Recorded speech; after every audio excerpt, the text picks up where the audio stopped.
Welcome back, guys. It's the Tightwad, and today I'm going to show you how to fix a toilet. This one is a flapper style, so it has one of these flapper balls and a chain in it.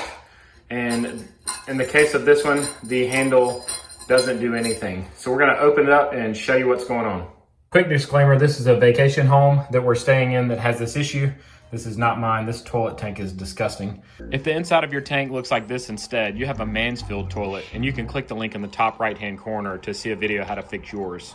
But whenever you lift this, you'll notice that there's no chain at all. The chain is completely gone. I see it sitting down there in the bottom, but the loop that holds the chain on the flapper is also broken off, so the whole thing needs to be replaced. So first thing we need to do is get the water out of here. So I'm going to cut off the water using this cutoff valve here.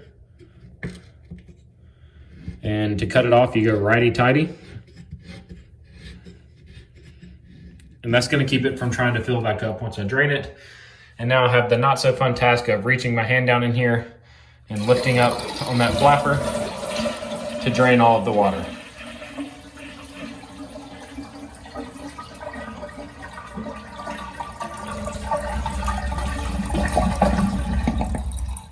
All right, so the water is now drained, and you can see that the chain was just sitting on the bottom here. I'm just gonna drape it over the side for now, and I'm going to go ahead and pull this off.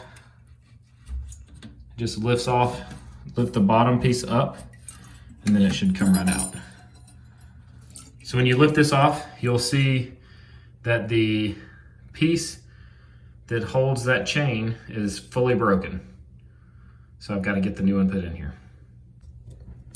And with that out of the way, we're ready to put our new flapper tank ball in here. I'm going to link in the comments and in the description this particular brand, the Fluid Master brand, which I really like. And this one actually just pops down over the top of it. So you just put it over the little white pegs here and then push down and it snaps on. And now we need to connect the chain, and it actually came with a new hook and everything. And you're supposed to hook the chain with only 1/2 inch of slack. Sometimes these chains are really long. So the first thing I need to do is remove the old hook here and then get the new hook attached. And that's gonna be hard to do with one hand, and I don't have my tripod since I'm on vacation, so I'm gonna set the phone down and get this hook out of here. Okay, so I have the new hook in place. You'll see that I have a lot more than 1/2 inch of slack in the chain. And this could cause problems. I'll link another video in the top right corner here showing you what happens when this chain is left too long. But to remedy this, I can simply take the chain off of the bottom of this hook and raise it a few links. So I'm gonna do that now. You can see that I've shortened the chain by lengthening the excess here.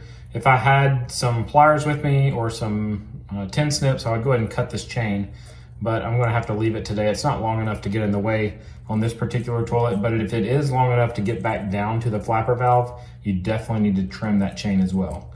So now the last thing I have to do is get this clip back on the handle here, and then we'll test it out and see how it works. So with that attached, you now see I have just a little bit of slack in the handle. So the way this works is the handle pushes down, it lifts the flapper tank ball down there, and then it floats a little while, and then it drops back down in the hole and seals the hole off, so then the water can fill up in the tank. This part over here is the fill valve. If your toilet tank fills up, but it continues to run, it could be either a leak around the toilet tank flapper ball, or it could be that your float is malfunctioning. This should raise up like this with the water level, and after it gets up to a certain point, it cuts off the water, and you can see the line where it should come up to here on this tank.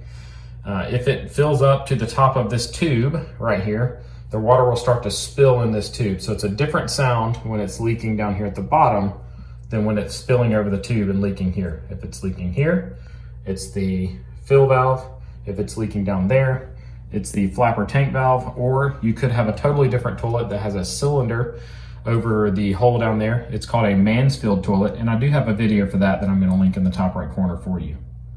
I'm going to go ahead and cut on the water here, and it will start filling up, and we can check for leaks. And you see the water is coming in through the fill valve here.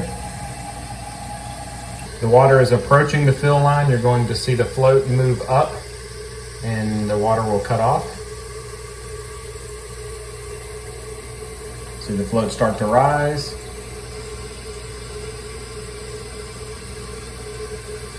And it should settle and cut the water off. And the water's now cut off, and we'll listen for leaks.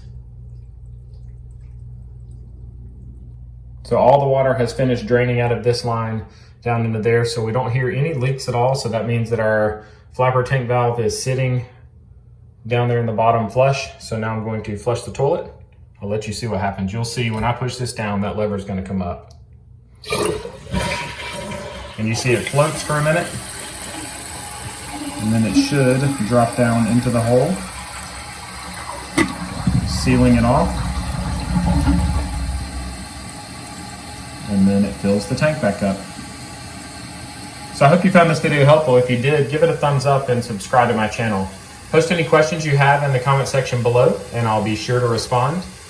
Click any of the links in the description or in the pinned comment to order your own parts, internal parts for your toilet. I'll put in some Amazon affiliate links for you. Click any of the videos showing on the screen right now and they'll open right up on your device, and I hope you guys have a great day.